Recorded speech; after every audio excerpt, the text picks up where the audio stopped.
I'm going to show you an update on what's happened since I changed my pricing, right?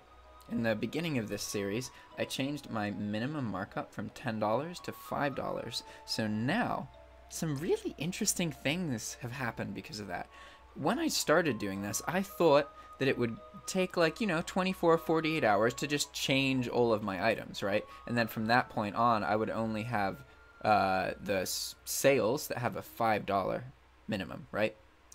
But what appears to have happened is that some of the items' prices got changed, and some of them are still in the old format, which I actually really like. And this has inspired me to, instead of having a set pricing model, what I'm going to do, since I have so many items, and it takes a while for SKUgrid to change all of them, what I'm going to do is just keep changing it from 5 to 10, so that I can maintain a kind of balance of having both pricing formats, right? Because what's really interesting is the cheaper markup is producing more multi-quantity sales, or I just happened to have way more multi-quantity sales since I made these changes. I'm not sure. So let's look at the past 48 hours and see how many multi-quantity sales we have.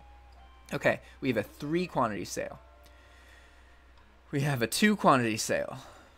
A 2-quantity sale, a 5-quantity sale, a 2-quantity sale. And this is 24 hours. A 2-quantity sale. A 2-quantity sale. And here we go. Here's the 48-hour point. So in the last 48 hours, we've had 7 multi-quantity sales, okay? These multi-quantity sales, even with a lower markup, are still just drastically more profitable than anything else. So as long as I can figure out how to make more of these happen, even if we're using the $5 markup, woo. And I'm not actually even sure, like, some of these items, they're multi-quantity sales from the $10 minimum, and others are multi-quantity sales from the $5 minimum.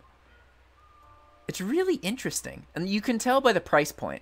Like a $21 item is probably a $5 increase. So let's actually find the, oh, I can't show you that stuff actually, never mind. I guess I can show you the sale that I'm processing right now.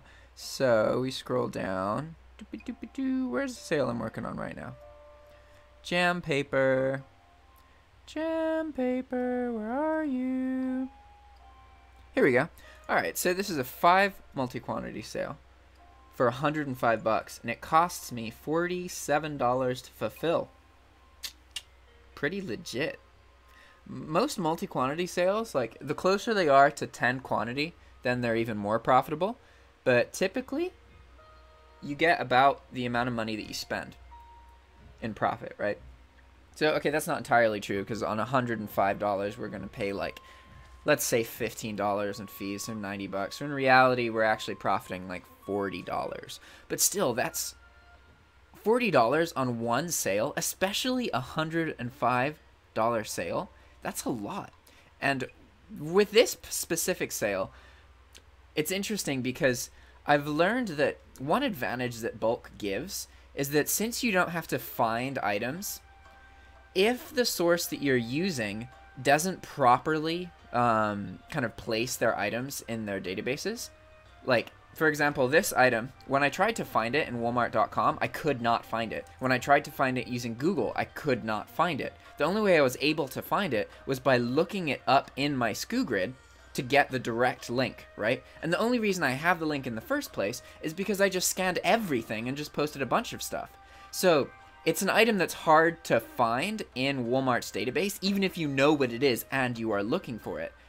So because of that, there's probably not much competition at all, because the only people who would have it posted are people who just scanned a bunch of stuff, and very few people do that. So that's, I think, one of the things that leads to these multi-quantity sales, and that's been a recurring theme with these jam paper products. There's a lot of them out there, and they have so many different variations and sizes and colors and all of that. The nice thing is that it's not like a variation listing where there's one listing with a bunch of different styles. It is a specific item that has its own link.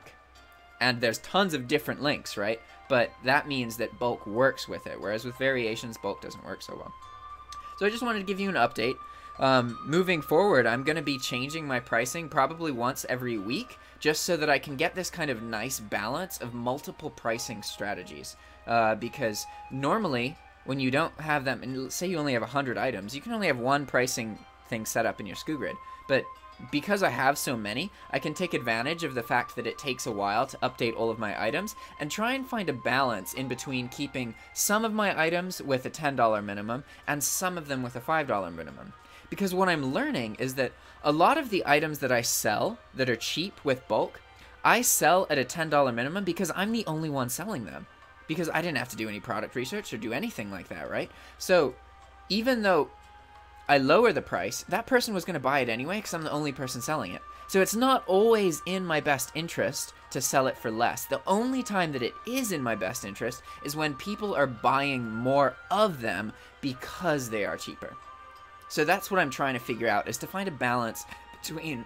The $10 minimum works really well when people only buy one of an item.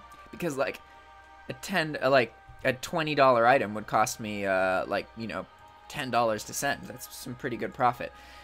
However, when it's a $5 markup, that's really not that much profit. That's less than half of the profit, actually. It's like gonna go from like $7 or $8 to like $2 or $3, right? So it's like a third the amount of profit. And this item, for example, would cost me $15 to fulfill. This is like a $7 item that costs $6 to ship. So then press, okay, not $7, it's like $9 item.